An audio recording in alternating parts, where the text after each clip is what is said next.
Hey everyone, welcome to my new podcast, Your Opinion Counts. This is going to be a show where we'll talk about things in the news and not just bad news, good news as well, and sporting events and lots of other things that I have an opinion on. I have to tell you, I've stayed away from having opinions on Facebook about politics and religion and all the other things until last week when I posted that funny meme of Melania yelling at President Trump about her movie being shit. Can he go bomb something or invade something, whatever the heck it was? And I really got fed up with all the negativity, the name calling. And I said, we need to get back to the America we used to be. We used to be in America where differing opinions mattered. But you could have a different opinion than someone else, and you could talk about it intelligently without the name calling, without the crazy accusations. I mean, I put that post up, and within 5 minutes, I saw someone get called a libtard. I get someone else get called out on not supporting Israel, and it just got crazy to me. And I had to take the post down, but I thought, it's time. My dad used to tell me, the sign of intelligence is how much strength you find in your opponent's argument. And that's the way I've lived my life. When I have an opinion about something, if someone has a different opinion, let's hear it. Let's have it. I want to talk about it because I'm going to look for the strengths in your opinion that outweigh some of the bad parts of my opinion. And I just think that's the way America used to be.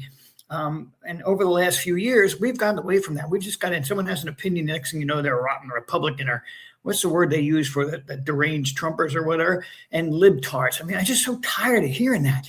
And I would like to have somebody call me a name to my face, but that won't happen because it seems like Facebook is a place where people hide when they want to call someone a name. So that's not what this show is going to be about. This show is going to be about you sharing your opinion because your opinion counts. It matters to me, and I think it matters to other people. And if anyone comes on this show or follows this recording when I post it and makes any negative comments, and they're just going to get the boot right away because I'm just not going to deal with it. I want to create an intelligent, opinion-sharing podcast where people aren't afraid to come in and say what they think or what they want to do. And I'm going to start it with today because I know some people are going to have some differing opinions on this. Went to the gas station today, same gas station I use every week. 2 weeks ago, I paid $2.69 a gallon for gas. Today, I paid $4.19 a gallon for gas. So it's almost increased over 2 weeks, $2 per gallon. Why is that? Well, let's see what's happened recently. We decided to invade Iran. Good thing or bad thing? And then they shut down the strait, and no oil's getting through, so oil prices are going up. If I look back at the history of U.S. invasions, and especially Middle Eastern U.S. invasions, and it makes no sense why we would do this. You cannot force democracy on other countries. We in the Korean War, 1950, 1953, guess what? We didn't write it up as a loss. We wrote it up as a draw. How do you have a draw? And again, not a war because it wasn't congressionally approved war. It was an operation. It was a military operation that lasted 3 years. We pulled out absolutely no change in what was going on in Korea. Then to talk about 1959 to 1973. That was the years that we were in Vietnam. That war went up as a loss. Why? Fighting fanaticism, you cannot win. And it was the same way in the Middle East. Look, after Vietnam, we went to war in Afghanistan. 20 years we were in Afghanistan. And guess what? Nothing happened. We withdrew. Another loss for us. Then we went to the Iraqi war from 2003 to 2011, all based on false information.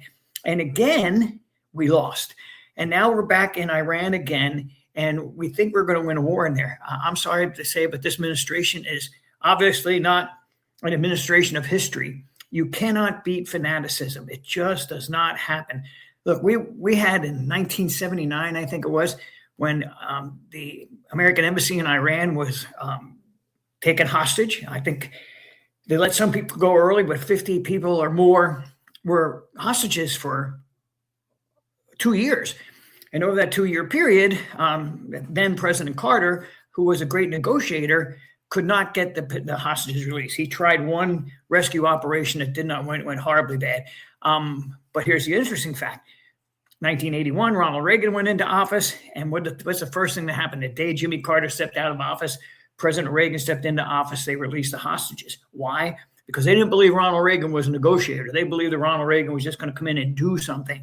Now, does that make Jimmy Carter weak? Does it make him bad? I just don't think that situation was handled the way it could be. And the reasons why it was handled was because we botched up some Iranian attempts to take over before. And it's just getting ridiculous that our administrations think that we can change the Middle East. You can't change the Middle East. Look, we thought we could go into Iraq, have this war with Iraq, turn it over and make it a democratic country. Wrong. You can't do that. The Sunnis and the Shiites, they've been battling each other for almost 3,000 years. And what are you going to do? All of a sudden throw in, and I'm going to say this, people are going to freak out, but I think after we left there, we left it in worse shambles than when we first went in there and attacked the country. And again, you're going in and you're fighting a religious battle from a country that isn't run by religion. Well, maybe it is, but you just can't change their attitudes. You can't go in and force democracy on someone, and that's what we thought we could do. And again, what are we doing? And my question is, I know why initially we went into Iran, and I supported it 100%. We went in it because we were going to help Israel, and it was great that we finally had an administration that was going to go into that was going to do something to help Israel. Well, it turns out it's just getting worse for Israel. We go in and we target strategic sites in Iran. Iran just bombs the middle of Israel. They don't care who they're sending their missiles at. Same way with Hamas. They're just sending in the neighborhoods. They don't care where it goes. They're not hitting strategic sites. They're hitting public. We're not doing that. Does that make us better or does that make us worse? I don't know. But I'm here to tell you, and if anyone has an opinion on this, please let me know. The outcome in Iran is not going to be a war win. It's just going to be a bunch of destruction that happened. We're going to lose American lives. We're going to lose a lot of money. Already we see oil prices are through the roof. We're seeing that at the gas stations. And then we're going to have to pull out. How long will we be there? How long will this conflict, again, not a war, will go on? I have no idea. That's not for me to determine. I just think that the sooner we can fix it somehow, and probably withdrawal will be the best way, the sooner a more sensible, I don't want to say peace, because Hamas and Israel, I don't think obviously will never be at peace. Palestine and Israel will never be at peace. Iran and Israel will never be at peace. But I think the amount of destruction will be cut back. Okay, let's say that there might be some kind of mediation with the other nations that they say, okay, let's just stop doing this for a while, because it's going to come up again, because again, this has been going on for thousands of years. And to think that we can go in and change it is absolutely ludicrous. You can't change fanaticism. You can't change what's been going on for 1,000 years, because you want the American people to think you're a tough guy, and you want the other nations to think you're a tough guy. I'm not going to, and again, I have an opinion on this, as many Americans do, of why we're in Iran right now, more of a distraction from other news than a real purpose, because I don't know what they expect our purpose to be when this all said and done. What is the purpose? We went in there initially to destroy their nuclear facilities and to let them know that we were standing behind Israel. Great cause. Why are we there now? We're just making things worse, in my opinion. And of course you can disagree with this all you want, but in my opinion, we're just making things worse. And we need to figure out how to make things better. And we as Americans need to come together and start having intelligent conversations. We need to stop the name calling. We need to stop all the division of this country, which is probably divided more than it has been in the history of the country, and find better solutions to things. And let's not create bigger problems, which is what we've just done. We've created bigger problems. Our economy's in a tank right now. Say what you want. Our economy is in the tank right now. Inflation is up. Gas prices are crazy. And what are we doing about that? Maybe that's the solution we should be working on. Let's fix home first before we start fixing everyone else. What a lot of people don't realize, yes, we are the most powerful military force in the world. I often say this to friends when we talk about what's going on in the Ukraine and how long has the Soviet Union been invading Ukraine.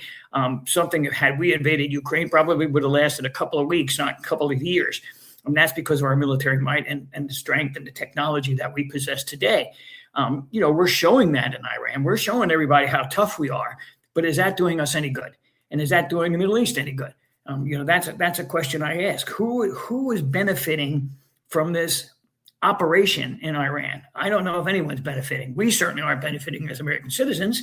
Israel isn't benefiting right now because they're getting hit worse by other nations than they were before. And Iran is benefiting. Look, we've made the effort to, I don't know if I want to say colonize or change a political scene in Iran before. And guess what? It didn't work. It did not work. They went from a president who we pulled out of there in exile. Khomeini went in as their leader, and it's been that way ever since. We killed the current Khomeini, another one, because another one steps in. We don't get it that the people of Iran don't want a democracy.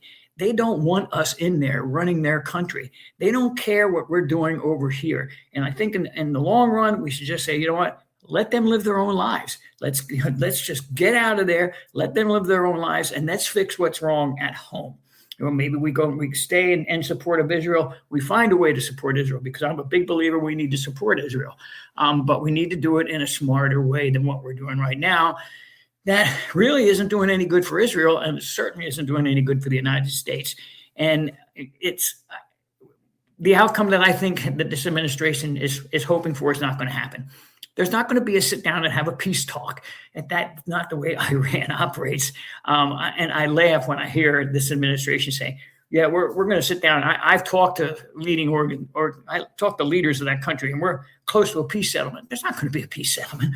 We're just going to have to stop bombing them, get our guys out of there, get out of there, period, like we did in Iraq and like we did in Vietnam and like we did in Korea, because nothing is going to change in Iran by us bombing the crap out of them every day and causing more destruction in the Middle East than was there before. So these are the kinds of things that I'm going to talk about on the show. I'm also going to talk about the draft coming up, not the human draft for military, but the football draft, because that's big news. I'll talk about a lot of things that I have opinions on. And again, if you disagree with my opinion, that's okay. I want to hear it. I want to hear what you have to say. I want to hear it intelligently, though. I don't want to be called a libtard, because quite frankly, I'm not a libtard. I am not a liberal.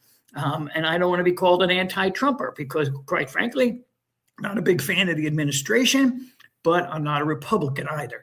And how I voted is no one's business. That's why we have curtains over the booths, right? It's because it's no one's business. But as long as you vote, you're entitled to an opinion. That's the way it's always been in this country.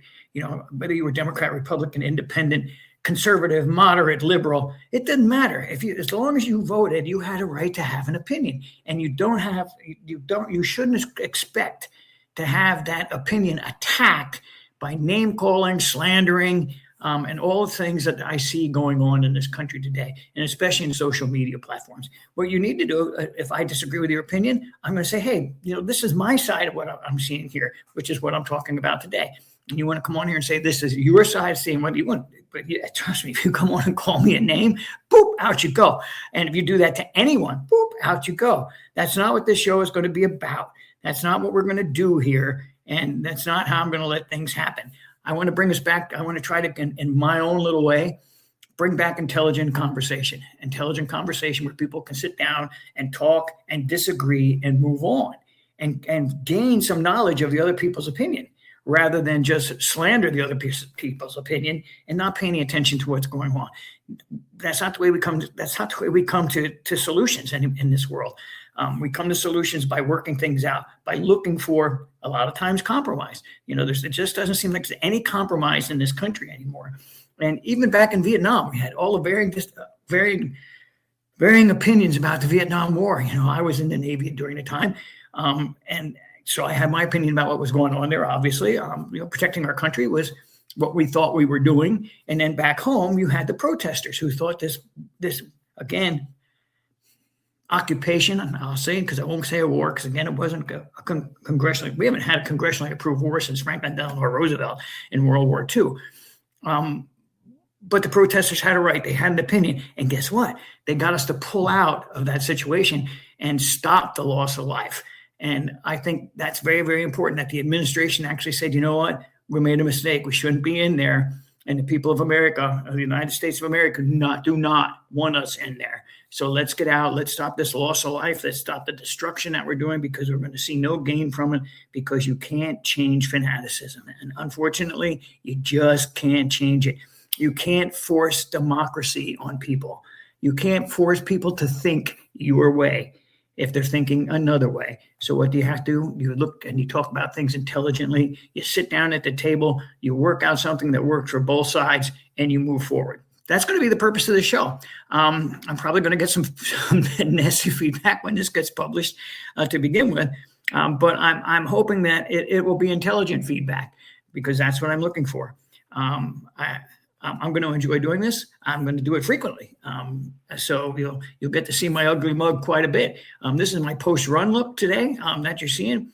I'm just setting up this live stream for the first time. So this is kind of a trial run. And I hope that I build my listeners. I hope that we can grow into a regular, at least weekly discussion on what's going on around us in the news, and not just war news and political news, but there's lots of things happening in the sports world. Like that shot the other night in the Duke game, that was absolutely incredible. That poor kid who threw the bad pass. I'm sure he wasn't the most popular guy in the locker room after that game, and I sure hope that his teammates, and I'm sure they did, stood behind him, work it out. I mean, it was just an incredible finish. I was walking past a restaurant, I heard all the screaming. I had to go in and see what it was. But we can talk about things like that as well. And you can give your opinion. I have my opinion. I think it was really how he should have passed that ball. It was really a horrible pass that he threw away, trying to throw it over that guy instead of around that guy. With just seconds left in the game. But anyway, we'll talk about that. We'll talk about my Giants, who I'm sure will cause a lot of controversy with other New Yorkers who are Jet fans and Cowboy fans and Eagle fans. Heck, we can even talk about Taylor Swift if you want. I couldn't tell you a Taylor Swift song if my life depended on it. But I will say this, and this is probably going to get some other opinions. I think she's a pretty special person. The things I've read about her, the way she donates to charitable causes, the way she takes care of her road staff, I think makes her a pretty admirable person. And I think she's a remarkable young woman who does an incredible job of rebranding herself on a regular basis. So, she has a following for a reason, right? She has a big following for a reason. And they're not just teenagers, and they're not just 20-somethings. I don't know which generation comes with X, Z, Y, but she has a lot of followers who are my age. And I think that's because she's a remarkable individual. Heck, she's done more for football viewership than the commissioner has done in 10 years. She did in the first 6 weeks. She was going to Chief games. And from someone told me the other day, people are tired of seeing her every time Travis Kelce touches the ball. Heck, I'm not. And I think it's pretty cool that she supports her soon-to-be husband that way. I watched her the other night accept an award, and the first thing she did was talk about where she was at a better place in her life, and because of her involvement with her new fiance. And I think that's pretty remarkable. I think the Kelces are fun people. I'm not a Kansas City Chief fan, and I'm not an Eagle fan because I'm a Giant fan, but I love watching the Kelces podcast because I think it's really cool. And I think they have some great guests. And boy, would I love to get some of the guests on here that they get on their show to talk about. But anyway, let's stay focused on positive opinion exchange. Let's talk about solutions and instead of just problems, and figure out a way how to bring this country back together. And if we can do that, then if we can take 10 Republicans and 10 Democrats and have them meet in the middle somewhere where they actually can become friends with different opinions. Because look, I live in a place right now that's staunchly Republican, and I have most of my friends down here are, and we exchange ideas and we exchange difference. Because once again, I'm not a Republican, and I'm not a Democrat, and I'm not. I guess I would label myself an independent or a moderate. But we have intelligent exchanges. Sit down, have a beer, and we'll talk about what's going on with the war. We'll talk about what's going on over here. We'll talk about football games, and a lot of times we don't agree. Sometimes we have discussions about stuff. It's just some of the craziest shit you ever heard. But at the end of the night, we have a shot, a beer, and we move on as friends. And I think that's what's important. And I think we need to get the country back on that kind of attitude. And maybe it's just because I'm an old guy that we're able to do that. But I think we need to set an example. I think we need to set an example on how to be more intelligent in our arguments and how to move forward and making life better for everyone. As always, I always like to say to people, be healthy, be smart, have fun, because that's what life is about. Pretty soon you're going to be 70 and you're going to look back and say, holy shit, how did I miss that? So let's figure out a way to make life more agreeable, and find more agreeable ways for our differing opinions. And that's what this show is going to be about. So as always, be healthy, be smart, have fun. This is the coach, and I hope everyone's having a great day.